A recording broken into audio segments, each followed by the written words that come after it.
Yo, what's good, everybody? Welcome back to L Boxing. We're back again with another rankings show. We got the WBO just this time. You know what I'm saying? Earlier we did the WBA, so yeah, they're coming out like clockwork. Before I get into it, I want to salute everybody coming through the building. Make sure you hit the like button and subscribe. Y'all know how we get down. We go straight to the sanctioned body website. We're gonna pull up the rankings, then we're gonna talk about it. Salute to everybody coming through once again. I appreciate it for sure. Appreciate all the support. Z Pacino back in the building. What's good with you, bro? Salute. I appreciate you. All right, heavyweight division. Of course, we got Fabio Wally. Excuse me, Fabio Wally is the new WBO champion. We know Usyk vacated. I would like to see that fight too, but it is what it is. So Wally, from my understanding, he's looking at opponents to come back in April. So if you look at this top 15, he got some choices. He got some good choices to pick from. I think probably the one that probably make the most sense is Philip Herkovic. That may make the most sense. My bro DJ in the building. What's good with you, bro? Can't wait to see what's next before I do the Mason salute, bro. What's good? Yes, sir. We're gonna get down to that. I don't think he has a mandatory off the top. If he do, it's Joe Cordina. I wouldn't mind that fight as his first title defense, but I also would like a unification with him and Ray Mortala. That'd be tough. Fabio Wardley versus Herkovic makes sense. We'll see who he choose. I mean, as far as like American heavyweights, man, give my man Jared Anderson one more time, one more opportunity. You know what I'm saying? To become world champion. It's not like he can't beat Fabio Wardley. Let's keep it a buck. If he the only thing with Jared Anderson, we don't know if he's focused, if he's really dedicated to his craft. But as far as like skills, he can hang in there with anybody. Real talk. He just got to tighten up, pulling straight back. Zilly Zane and Daniel Dubois, they're talking about fighting. So that's gonna be a shootout if they fight. Uh, Derek Chisora versus Deontay Wilder, we know about that. Richard Torres is gonna face Frank Sanchez for the IBF final eliminator. Jermaine Franklin versus Moses Atama, March 28th. Richard Harapur, there's been some names floated about for him. We'll see. He's supposed to come back in March. So we'll see what's up with him. Yeah, that's a good one though. That's a good one. Why not? I think that makes sense. All right, cruiserweight. We have Zerto Ramirez, unified champion. He's going to defend against David Benavidez. That's the next biggest fight that's scheduled. That's a big fight right there. That's May 2nd, Cinco de Mayo in Vegas. So let's see. Zerto is coming off a shoulder injury. Benavidez is moving up in weight. So that's going to be interesting to see how these guys look. Let me see. Ramon Freeze, he's gonna fight number 3, Tommy Punch. Karavich, they're gonna fight March the 7th. They fighting for a WBO interim title. I don't even know why they even doing that, but I get it. Robin Safar, he was hoping to get Zerto, but Zerto bypassed a combat fight after his shoulder injury, and he gonna go straight into the Benavidez fight. Chris Bell Smith is a free agent. Not sure what's next for him.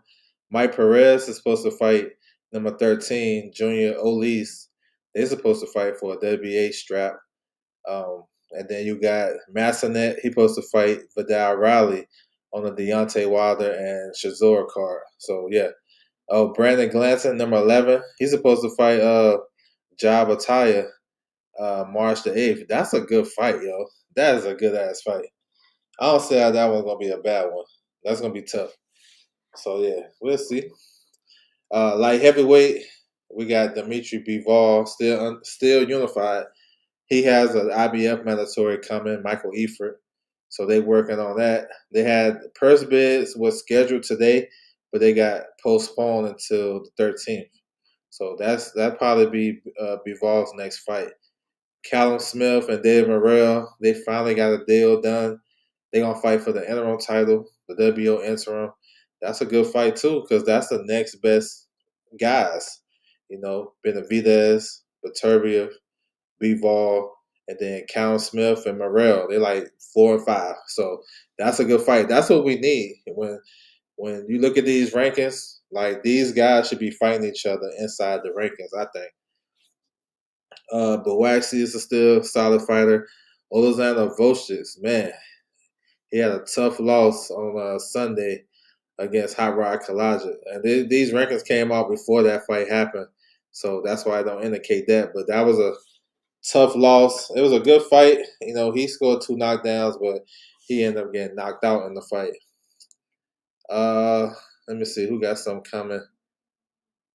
Let me see. Ben Whitaker. He's talking about fighting in the U.S., maybe on Boots next undercard. That'd be dope. Katiev is a good fighter. Juan Carrillo, he was linked in to fight Teef Overton. I'm not sure they're still going to fight, but it was circling around. All right, super middleweight. So we got some news at the super middleweight division. Of course, the title is vacant. The title is vacant. Hamza Shiraz is going to fight for it. He's supposed to fight the number 4 guy. I was thinking it was going to be Jacob Bank, who just stopped William Skull last weekend. That was a good win for him. Hot Rod got me questioning Davis' power. I don't know. I mean, I feel like I don't know. David. I mean, that dude was tough. He was tough in that fight. He took a lot of punishment those first 8 rounds against Benavidez, but the shit happens. He older, whatever. That's the same thing with you can question Morrell's power because Morrell didn't hurt Hot Rod in that fight, but Vultures did. So I don't know. I don't think that had no indicator of what Benavidez or Morrell did. I just feel like it was 2 guys that needed a win. That was kind of like they needed a win, and they fighting on Zuffa. So it was looking bad for Hot Rod for a second, but salute to both of those guys. I get the narrative in the play though, but put Benavidez in the ring with Hot Rod, he gonna beat him up too. He'll beat him up. If Benavidez was able to drop Hot Rod like Roaches did, he ain't making it out that fight against Benavidez. He's not. He looked like he was ready to quit. He went down from a shot, and the referee was like, "Nah, you good." So he was ready to go. He's just his corner willed him back in that fight. Salute to them, for sure. Jacob Bank had a big win, so that moved him up the rankings. They talking about Shiraz versus Alim Bejic from Germany. I don't know. But Checo lost his spot because he pulled out negotiations with Hamza Shiraz. I don't know. He looking for a new trainer, I guess. He got a new manager. I get it though. He don't want to go into the fight with Shiraz where the deck is stacked against him and he mess around and come up short. These days and time, it's hard to get back to the top. And he got one more fight left with Matchroom, so I'm not even sure.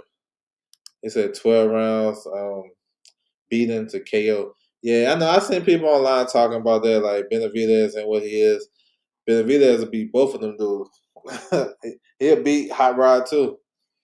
Hot Rod gave Morrell a tougher fight than Vultures gave Benavidez. Because those first couple of rounds, Benavidez was giving Vultures that work.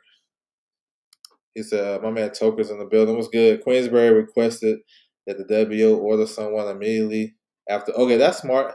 After Pacheco pulled out and before he knocked out Skull. Okay, now that makes sense. I'm with that.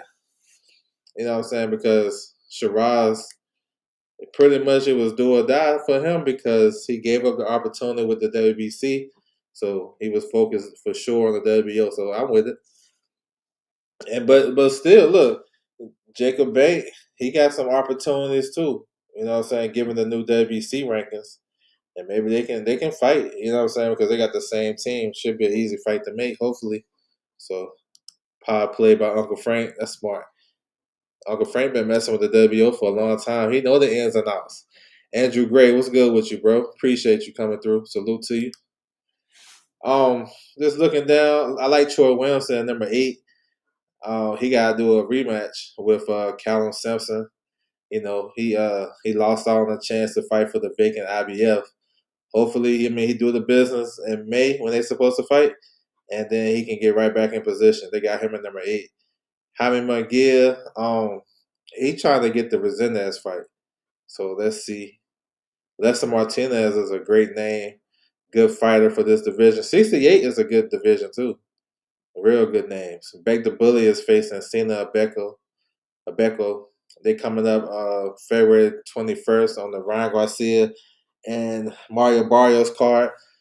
Beg the Bully is number one in the WBA. He's the mandatory. So he's just buying his time until he get an opportunity. Iglesias, IBF vacant title. He's in negotiations with the Russian fighter. And I'm pretty sure that fight gonna happen. For sure. So yeah, good stuff at 168. We know it's upside down since Crawford retired. So yeah, these guys are jockeying for position. 160, Janabek currently is still unified champion, but I think that shit it's gonna be over pretty soon because it rarely does a B sample come back clean. So I guess it's just waiting to open that. But and then that's gonna start another domino effect in the middleweight division. Denzel Bentley and Severia, those guys supposed to fight an eliminator. There's been a lot of stalling tactics and a lot of stuff going on with that, but I'm pretty sure once the title becomes vacant, they'll fight for the vacant title. You know what I'm saying? So that's actually a fun fight. Bentley and Severia. That's gonna be fun. Bentley is one of the bigger punchers at 160, and Severia is gonna bring that smoke. So that's a good fight. I'm looking forward to that. Yo-Yo Hernandez is right there. He might be, if we take away Janabek, I think Yo-Yo Hernandez might be the best middleweight. You know what I'm saying? Like as far as like talent and what we see, he's a good fighter. Troy Isley, he a free agent. I see him going on a rant on Twitter, on X, talking about Top Rank did him dirty. Troy Isley seemed like a Zuffa fighter. You know what I'm saying? You know, he seemed like a Zuffa fighter. For real, because what promoter gonna pick him up? Like Matchroom don't really mess. They ain't gonna really need him because he ain't really bringing nothing to the table, like marketing wise and value. He mess around and go to Zuffa, fight for that Zuffa title. Vito Melnicki, I seen that he announced his next fight. He fighting on Pro Box, Atlantic City. Salute to him. Oh, okay, I can see that little PBC fight. That's cool. I ain't mad at that one. That's a tough fight for Jesus Ramos. Real tough. Tough for both, but I like Hernandez though. He pretty solid. I'll take that fight. I see Nikita Zoo into the rankings at middleweight, so that's interesting. I know him and Zarafa had that little 2-round fight or whatever when Zarafa quit, but I'm not sure they're gonna run that back. I seen Tony Harrison talking about going down to Australia. I hope he don't and fight Nikita Zoo because I think Tony Harrison is done. But I can see somebody trying to go down there and fight Nikita. I think they can lure people down there. Aaron McKenna, I'm waiting to see him get back. I think he'll be in the mix. He got higher rankings with the IBF. Him and Shaquille Thompson. Shaquille Thompson basically gonna fight for the vacant title once they solidify everything. He's high enough to fight for the vacant title. McKenna is right there as well. So yeah, we'll see. And Shaquille Thompson is scheduled to face Brad Pauls, but I'm pretty sure once the IBF becomes vacant, he gonna jump at it. So let's see. They got Conor Ben at middleweight. We all know what he's trying to do. He's trying to go back to welterweight. 154, we got Xander Zayas. He's the current unified champion now. He had a good win over Baz Baru and took his title over the weekend in Puerto Rico. Good performance. It was a good fight. You know what I'm saying? Solid. I had to go back and watch it again because I missed a couple of rounds because I was watching the Ring 6 card. But yeah, I thought Xander won clear. Salute to him. You know what I'm saying? I forgot Troy was a free agent. I was thinking about him being inactive. Zuffa would be great. Yeah. Yeah, Rashidi. Yeah, I mean, bro, if they gonna go over there, you know they're gonna make them fight some tough guys. Rashidi been facing some easy money as of late. So that'd be good. To be honest, Rashidi ain't fought nobody since Villa. He ain't fought nobody. He ain't really fought. He got poor competition since that fight. Yeah, Xander. So Xander got options now. Now he's proven that he can put butts in seats in Puerto Rico. I'm pretty sure that can translate to New York on it can translate for Puerto Rican Day in June. That'd be tough. Any chance that Xander moves up? I can see that. I can see him moving up. But he said he trying to unify the division. So I'm gonna go off the young man's word in his post fight interview. But I see, yeah, he did. He like a real strong, big 154 pounder, and he's only 23. So of course he might be at middleweight sooner than later. You know what I'm saying? So I can see that, but he got some money to be made at 54 before he go. And he don't have to fight Boots either. I'm just saying. I think Boots beat him, but I'm just saying he can do a lot of things. Look at number two. Tim Tszyu coming in number two in the new WBO rankings at 154 after being unranked. I mean, I think that pretty much can tell you what it is. You know what I'm saying? Brandon Adams is number one. He's about to fight an IBF eliminator, so he about to be removed from that spot. Either way, he fighting Kevin Ajako in April the 18th, Southern California, Ontario. So look at Tim Tszyu. Tim Tszyu, he hit the way his team is set up. They push him to the smoke, and he get criticized for his team get criticized for pushing him. Whatever, right? We know the Fundora fights and the Bachram fight. Now he right back in position. I'm just saying.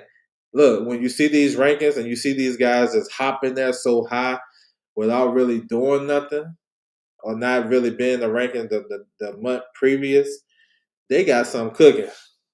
And based on how Tim Tszyu's team be moving, they shown how they move.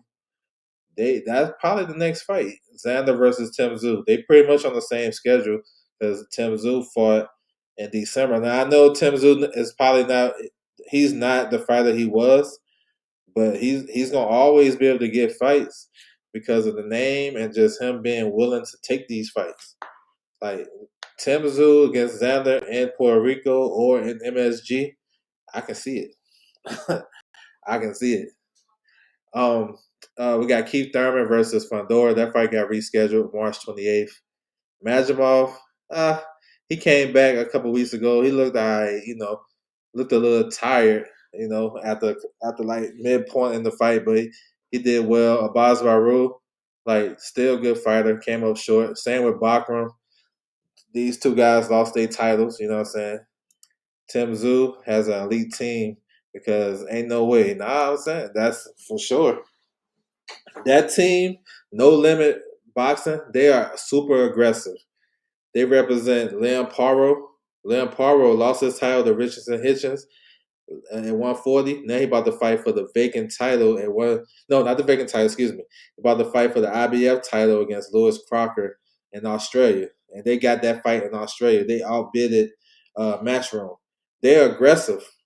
Like I kind of like that shit though because we complain. For the most part, boxing fans complain about fighters not taking risks and taking chances, but when they do, now their team let him down. He should have took a tune up. He should have did this and that. Bro, I respect it, bro. It's like now or never. And they got that Australian pay-per-view money down there. So, yo, I ain't even mad at it, bro. You know what I'm saying? Rashidi Ellis, number 7, he dropped. They moved him down. Giovanni Santillan, he just had a fight. I ain't gonna lie, he didn't look good in that fight last weekend. Ennis Tellis, he's up in there. So, it's still some smoke at 54. We need Boots versus Virgil. You know what I'm saying? We need that fight. Anything else, I lose interest. You know what I'm saying? Because they done got me. They done sold the ticket already. They did the face off, they back and forth, and yeah, this negotiation is crazy. But hopefully they can get it past the line and we can get the fight next. All right, 147. Devin Haney is the WBO champion. He don't have a mandatory. He's in that super championship status, right? They recognize him for his accomplishments throughout his career. So he ain't gonna have a mandatory for a minute. So he always looking for the biggest and best fights. Shit, fight Tiger Johnson. Fuck it. You know what I'm saying? Fight Tiger Johnson at this point. Y'all done sold me. Uh, but I don't know. Like that shit happened. The shit that happened with him and Tiger Johnson kind of messed up his weekend. And there was look, he was supposed to get in the ring and call out the winner between Shakur and Teofimo. He didn't get that opportunity because MSG banned him from the building. You know what I'm saying? But he's a big name for sure. What this guy see? He been calling out everybody too, from Pacquiao all the way to Lewis Crocker. So all these fighters do the same thing, call out the same fighters. So I get it. But him, hopefully, look. I want to see him and Keyshawn. Keyshawn called him out. He said he's ready. They basically, down for the fight. Now let's make it happen. I'm with that fight. Jack Catterall. I was thinking maybe Haney may have to settle for Jack Catterall, but Catterall, I don't know because he lost out on opportunity. He was trying to get the Crocker fight. He might have to face his stablemate. They got the same manager, Connor Walker. That would be a fun fight if they was to fight. So based on how Jack Catterall looked under Bozy, that'd be a good fight. I like Connor Walker too. He's a fun fighter. I'm not mad at it, but damn, he been stopped 3 times in title fights.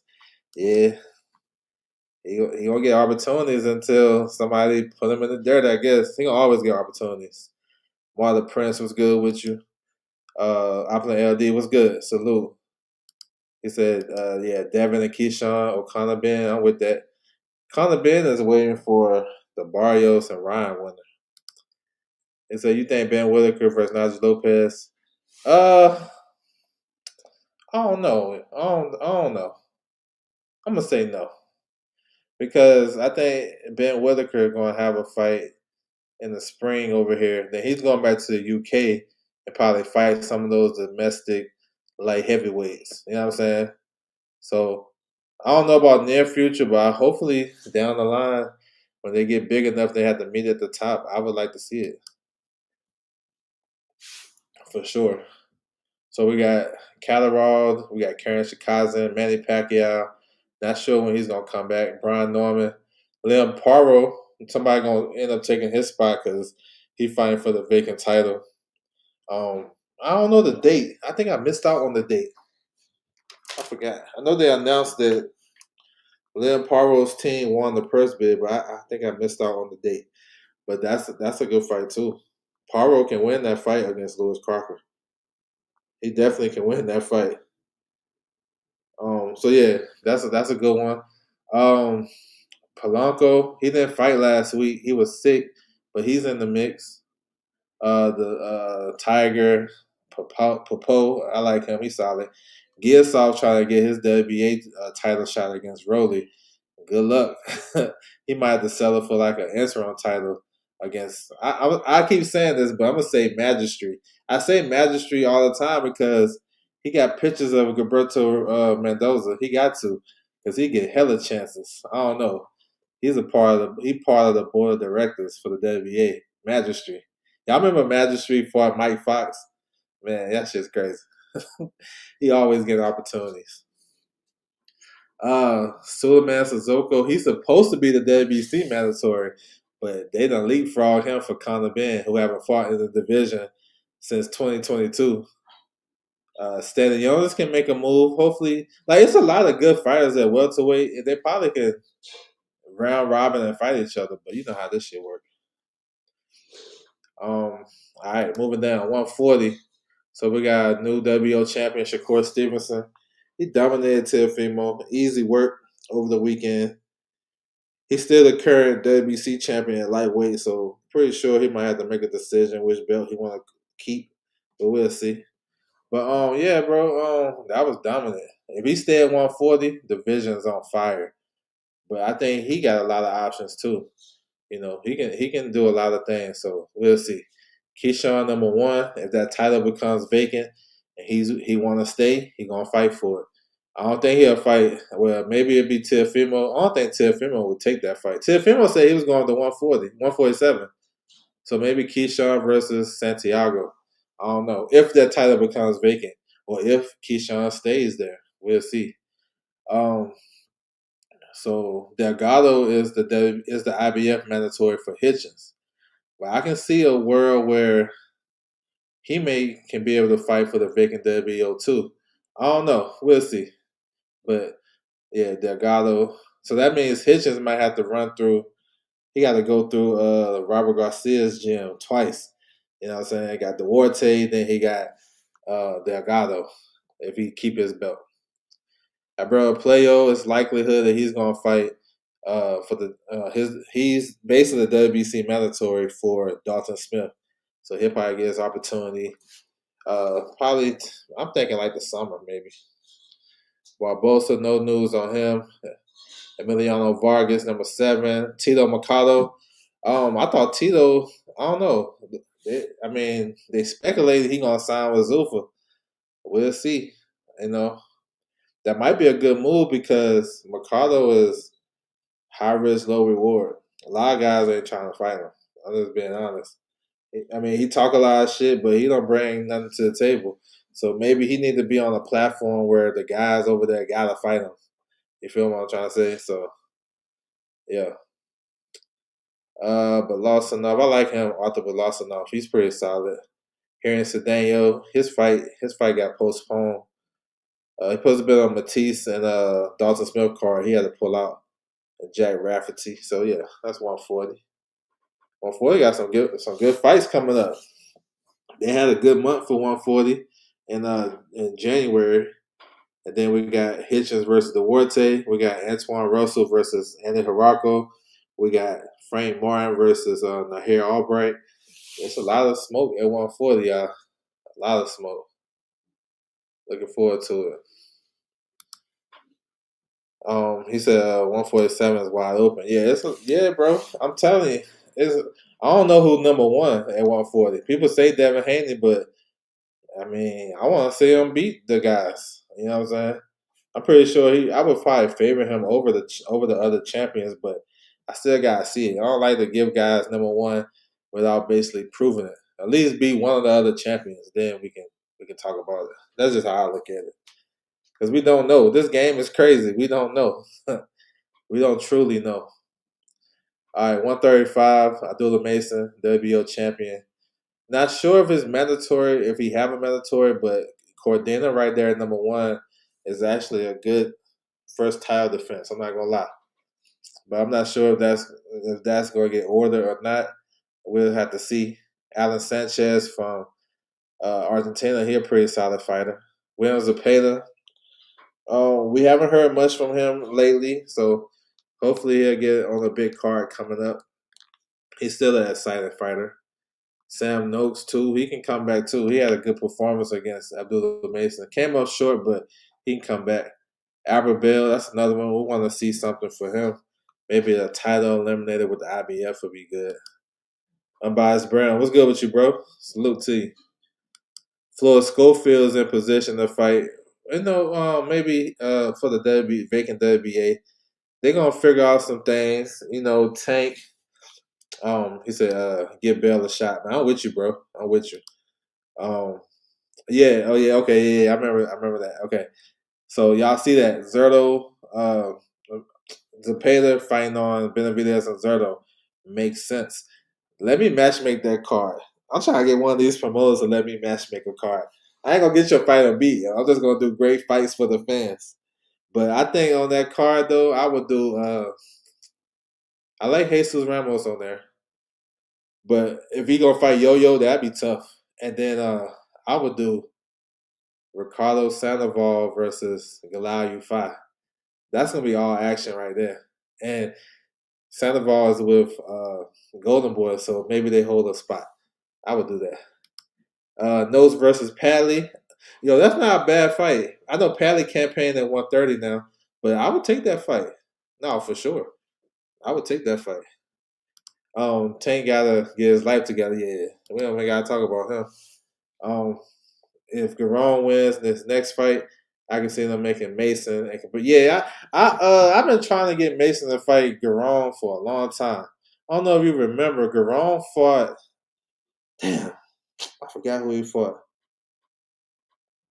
But he fought on the undercard. I think it was Teofimo was on the card, and I was like, yo, that's a future. The winner of this fight, I forgot who was fighting, but he was gonna fight Abdullah Mason. But I can see that as a title defense. He got a tough fight though. He facing that Luis Torres kid. That's a tough fight. Dana's gonna make these guys fight. And Zuffa Bell. Yeah, Bell should sign with them. Yeah, I'm with that too. He got to get the right people though. For Bell, I think just in his case, this is my perspective on Bell signing with them. I think he should wait until he stack up that division a little more.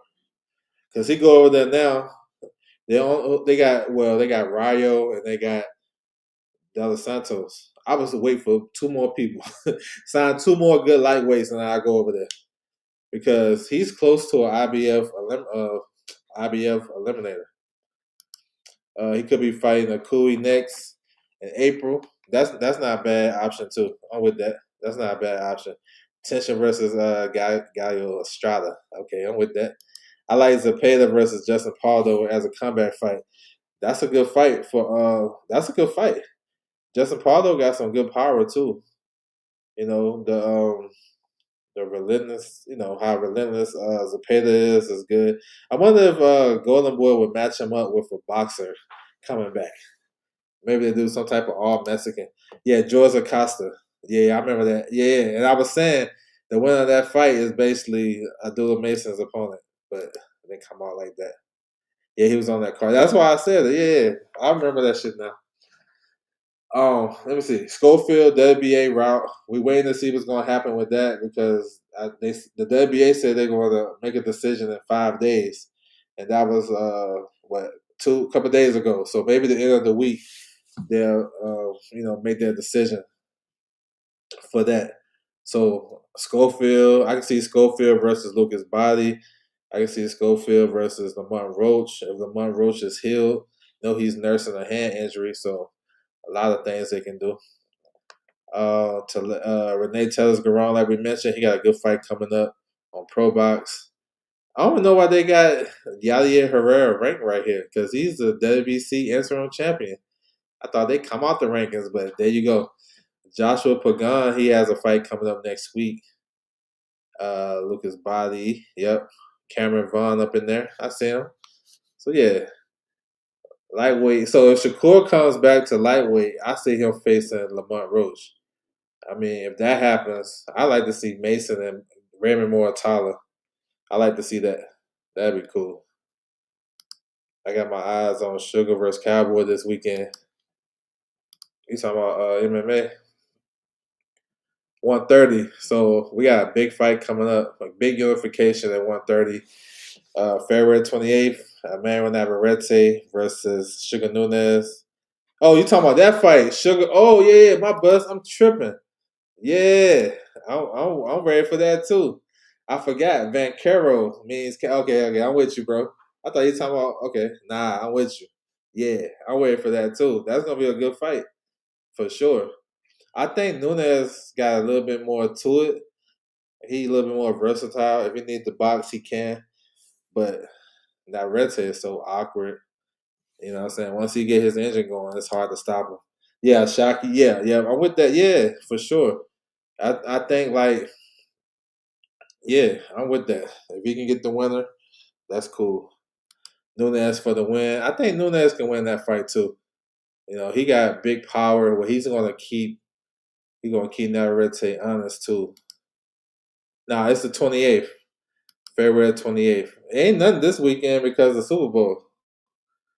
They're not gonna go against the Super Bowl. I mean, we got Figueroa versus Nick Ball, but that's on Saturday in the UK.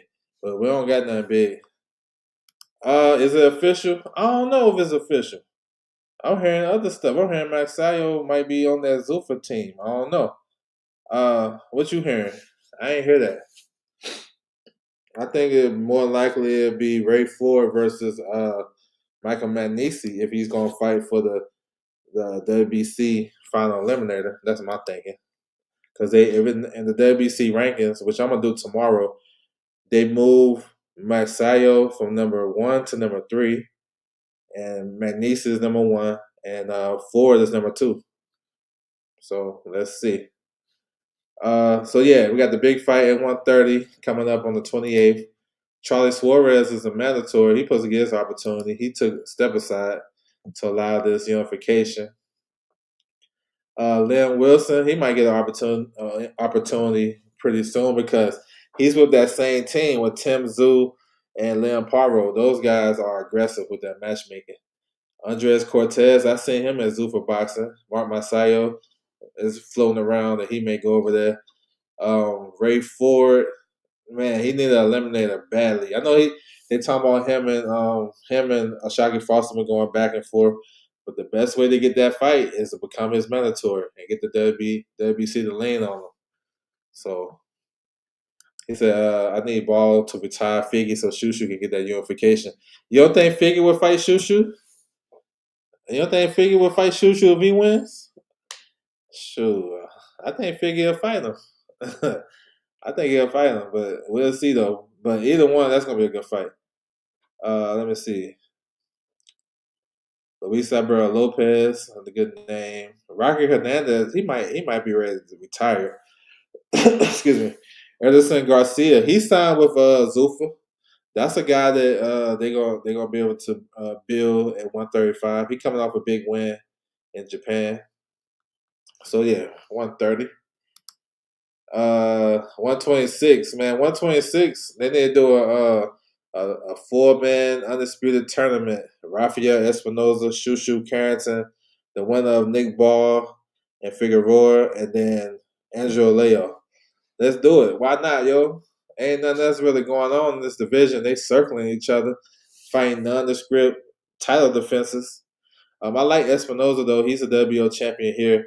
He might be one of the hardest guys to face right now because he's long and rangy. He throw punches at different angles. Plus he got them elbows.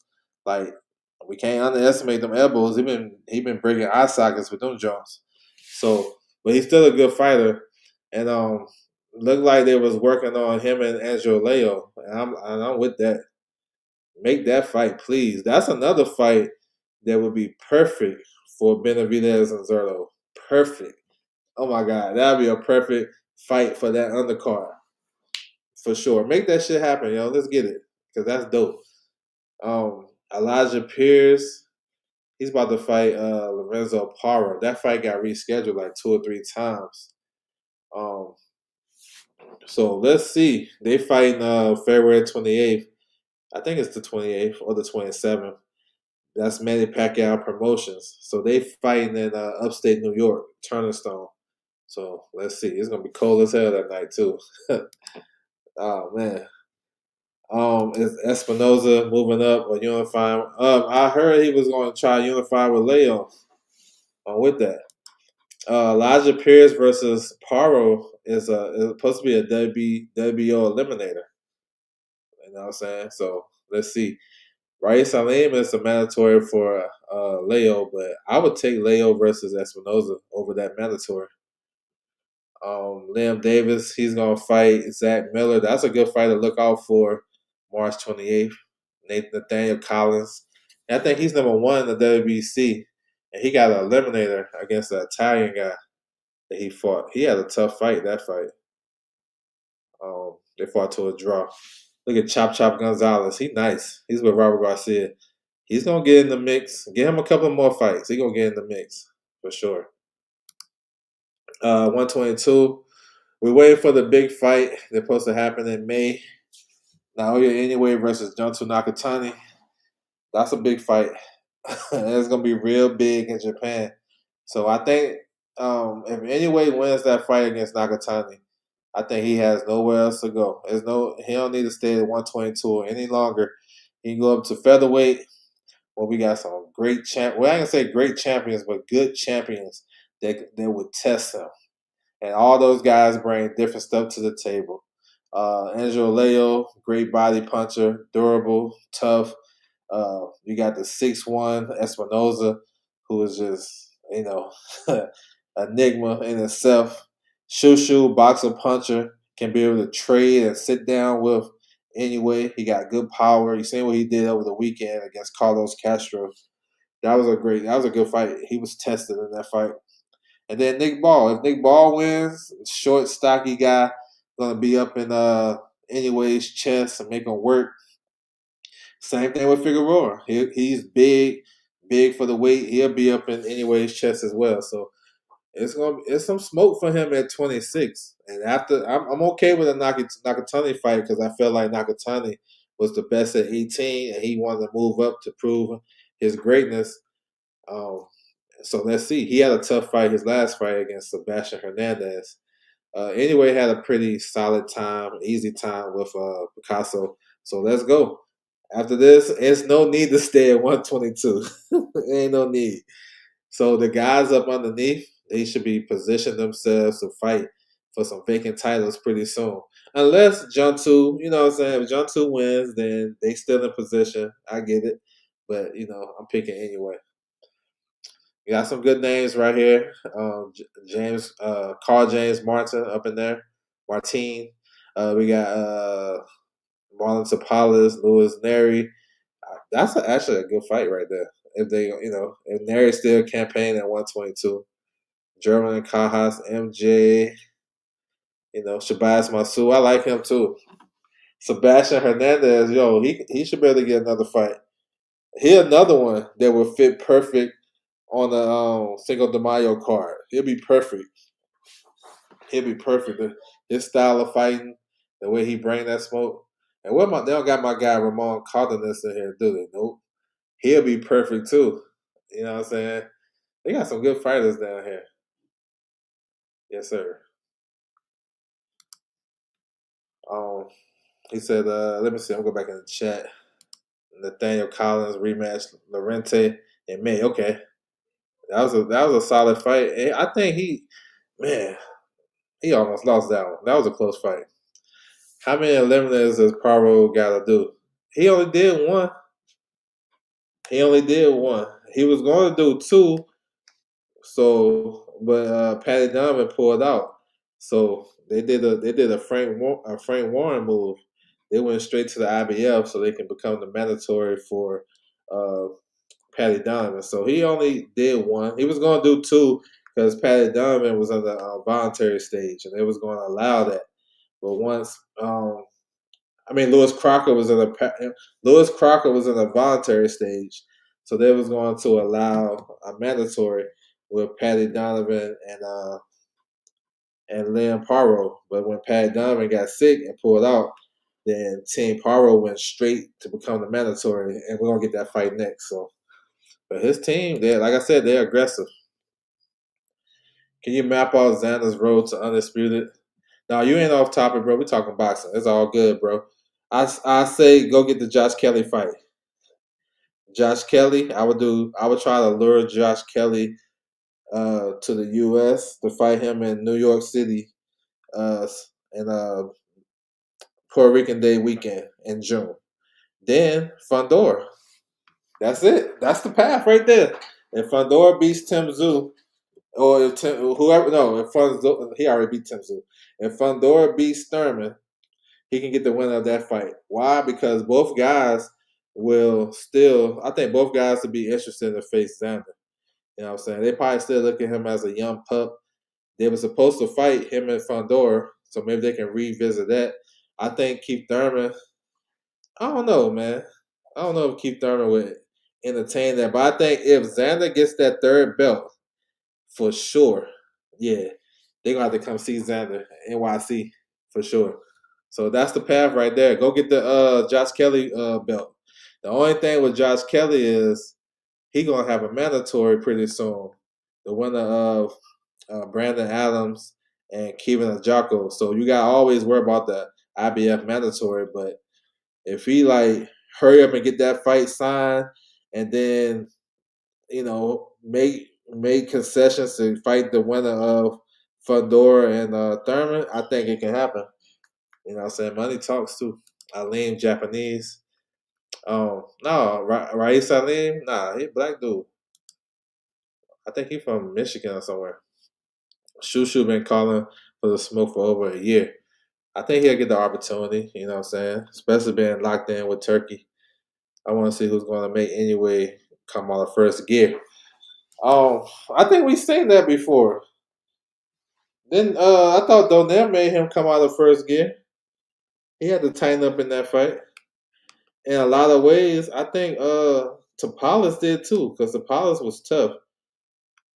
But I'm with you though. I want to see him get tested at 126 more. Imagine Kelly Thurman then 160. I can see that. hmm I can see that. I can definitely see that. I'm with it. Or Fundora, Kelly Fundora. Well, I can see that. I can see him going to 60 sooner than later though. He got a short window. That's why I say I think he could go after Undisputed and don't have to fight Boots. I can see it for sure. Um, what was it? Okay, 118. Christian Medina, he WBO champion at 118. He gonna defend his title on Friday, so y'all watch out for that. He's facing a former world champion Adrian Courier, so it should be fun. You know what I'm saying? Phyllis Nunes, what's good with you, bro? Salute. Yes, sir. So y'all tap in. That's gonna be Matchroom the Zone for Mexico. Juan Francisco Estrada. Uh, yeah, bro. He's back in business. You know what I'm saying? Look out for Francisco Estrada coming up. Kazuka Aoka, he's gonna fight Tacoma anyway, for the WBC. So yeah. Andrew Kane is up this week. He fighting an eliminator for the WBC. Masuda is facing Donaire. Masuda is like 9-1 with 9 knockouts. Donaire is a future Hall of Famer. That's gonna be fun. Fun. I never seen Puerto Rico lit up like that. Oh, they was deep. Yeah. Hey, go watch. It's a fight I was watching recently with Tito Trinidad. He fought in Puerto Rico. I want to say it was his first fight after he lost to Bernard Hopkins. He fought a dude with he had like a ball. He was balding. He had like a ponytail. I think the guy was from France. Go watch that atmosphere. That shit was. I'm gonna find that real quick. I forget the dude's name, but that shit was popping up in there. Tito Trinidad's crowds, yo. If you just go watch his old fights when he fought in MSG and Puerto Rico, them shits was rocking, bro. Like Cotto had it rocking too, but Tito was a little bit more. You know what I'm saying? Tito was a little bit more tapped in with the island per se. Was it this one? Yeah, it was a fight right after Bernard Hopkins. Yep. That shit was rocking. I'm gonna put his name in the chat. Y'all can go look him up. Look him up. Look like John David Jackson a little bit. The guy from France. Yeah. He said Andrew Kane will probably fight Kenny Lover after Saturday IBF eliminator. So he got hella options. That's good stuff.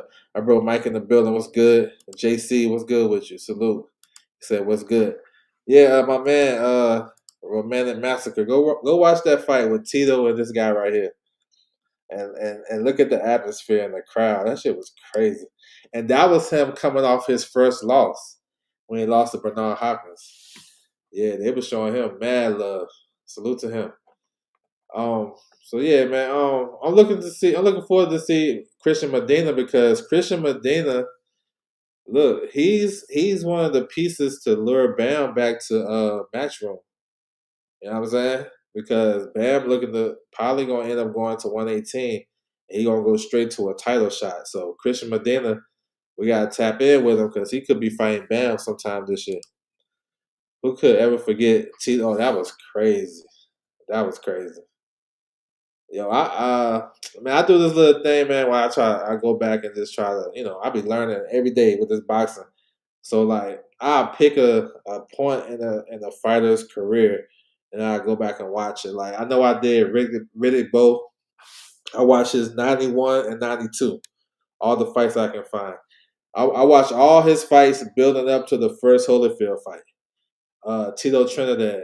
I watched his first couple of title defenses. When he won the title against my man Maurice Blocker, and I watched all his fights. And then I listened to the commentary. Like they was trying to make Tito Trinidad versus damn Terry Norris. They're trying to make Trinidad and Norris around that time. I was like, bro, that would have been crazy to see that fight at that time because Terry Norris was basically coming off the Sugar Ray Leonard fight, and he was like basically pound for pound, top five, whatever. And he fought at 54, but he was having fights. He was weighing in like 150, 151. So they was talking about Trinidad moving up to fight him.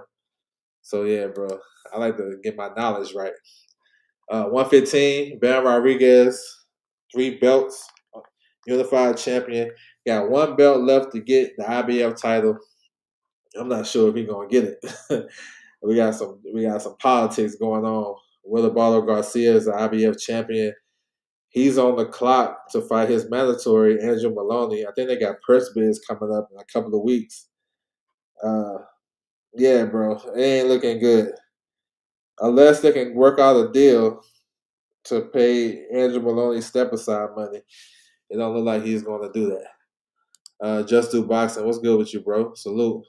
Yeah, Tito was getting busy back in the day. Yeah, bro. Yo, these Japanese fighters, bro, I can't say enough about them. They don't play no games with the Japanese fighters. If you got like 3 fights, you ready. They try to put you in there with the top guy.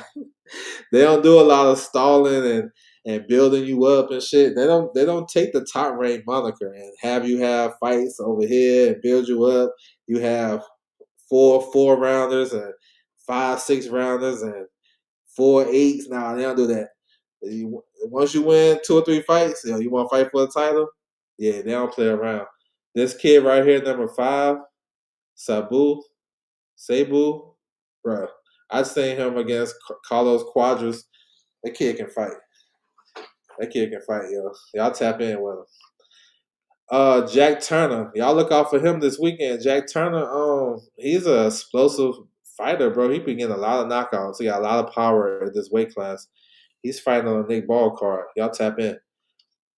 112, Anthony Oscawaga, another up and coming young fighter, defending his title. Been looking real good. He had some real good performances as of late. He'll be back March the 15th. He's facing number 7, Lemura. So another Japanese fighter. But Oscar Walker can fight. I would like to see him unify this division against my guy Yabuki. Yabuki is like that, the IBF champion. But I don't know. Hopefully they can make it happen. There's a lot of good fights that they can make. You know what I'm saying? A lot of good fights, all up and down these weight divisions. 108, Renee Santiago is unified. Puerto Rico got a couple of unified champions. That's dope. You know what I'm saying? Renee Santiago, Amanda Serrano, Xander Zayas. That's dope. I might be missing one. Oh, Collazo. They got 4 unified champions.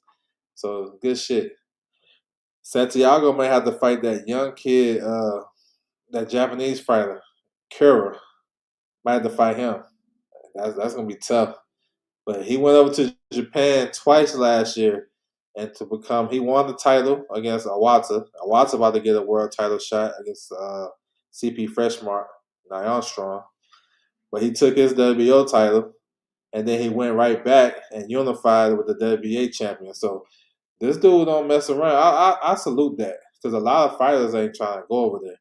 Maybe he didn't have no choice because the smaller weight classes are basically in Japan, but still, you know what I'm saying? That's dope shit right there. That's got to be respected. To go back twice in enemy territory. I know that he's not the only one that did that, but I'm just saying it's dope when it happens. You know what I'm saying? I mean, give Devin Haney props for going over there and beating Cambosis twice. I know Cambosis is not highly regarded like that, but just to make that trip twice is dope. And then Oscar Collazo, he's looking to unify against a guy he already beat, Melvin Jerusalem, for the WBC. He has the WBO and WBA, so 3-belt unification. Looking like it's going to go down sometime in March. Puerto Rico look like. I know Collazo, he signed with Bad Bunny too, the same way that Xander did. So let's see if they can get something shaking. You know what I'm saying? Every male champion from Puerto Rico is unified. Yes, sir. With the same two belts. Oh, that's interesting. That's interesting right there. Santiago was bigger than +400 both times as well. Two big upset wins. Now for sure. Salute to him. Hopefully he can continue that and get some big and get what I'm saying, bigger money. What I'm saying, bigger paydays. Because guys like that gotta be respected. They like to go on the road. That's why I like Ricardo Sandoval. I know when he went over there and beat was it Jay Harris? I think it was Jay Harris in the UK. I was like, yo, this kid got something with him because he went over there in enemy territory and got that win. Like that shit's respected. It's not like going to somebody's hometown and beating them up and making the stadium quiet. You know what I'm saying? That shit is crazy when that happens. You know what I'm saying? So yeah, that's the WBO rankings, man. So some good stuff to look out for. We gotta see which belt Shakur Stevenson want to keep. Do he stay at 140? Do he stay at 35? Is there a way where he can be able to keep both? I don't think he has a mandatory yet. I'm not sure. I think Teofimo made his mandatory defense against Barbosa, and he was given 18 months to make a next defense. So I'm not sure if Shakur Stevenson becomes a super champion and he get that same privilege because he won multiple WBO championships throughout his career. So we'll see what happens with that. Abdullah Mason, one of the most exciting young fighters. I want to say the youngest world champion, right? So that's cool. Um, I want to see him back, but I think I'm okay with him taking a break because he had a tough ass fight against Sam Noakes. So if he come back like after Ramadan, I can see him come back after Ramadan, like maybe May for sure, because Ramadan is what in a couple of weeks. So yeah, he another good one. Keyshawn had a great performance too. Salute to him coming back. That's how you come back because he left a sour taste in a lot of boxing fans' mouth last year. Let me see. This little recap. Tim Zoo. That's the biggest story for me. Coming in at number 2. So that just tells me that the Xander fight can happen. You know what I'm saying? Like it because after a while, Brandon Adams, he's gonna be removed from that number 1 spot. You feel what I'm trying to say? And it's gonna be Tim Zoo. And the WBO do their mandatories kind of differently. They don't do a lot of eliminators. They don't. They rarely do like final eliminators. It's just the guy who's number 1. They normally get the opportunity. Yeah, he knocked out Jay Harris and lockdown in the UK. Okay, so the fans really wasn't involved, but him traveling and with all the restrictions, and he stopped him to the body. Basically, he made him. Yeah, that was a good win. Sandoval. Then he went to Japan and beat Kenshiro. Got up off the canvas to beat him. That's dope. Um, Sandoval versus Oscar Waga unification in Southern California is a good fight. I don't think it's like a big fight like crazy, but for this area, I live out here. I live in Southern California. That's a big fight, yo. That's a good fight for real. I would like to see that unification too. So yeah, man. That's the WBO rankings. I should like if anybody is interested. I say this all the time, and you just want to get a little bit more knowledge about the game of boxing and the business and how shit be moving. Tap into the rankings, yo, because sometimes the rankings will tell you everything you need to know, help you predict fights, just to see where what they thinking, what the sanction bodies are thinking, what the promoters and the fighters trying to do, and you'll get a good understanding on how your fighter is about to move. Because sometimes we may say, well, this fighter should fight that fighter because it's a good fight. But then I'll be like, you know what? Let me look at the rankings and see where route this fighter is actually going. And then give me a good idea of what's going on. So it's just me educating myself. That's why I've been doing the rankings for years. And I always learn something from it. So I just like to share that for any boxing fan that's trying to, what I'm saying, get to that knowledge. Because people ask me all the time, yo, bro, how you know so much and do this, do this? I just pay attention. You know what I'm saying? That's one thing. I ain't better than nobody, right? I just pay attention more than everybody, or more than most people. And I love this shit though.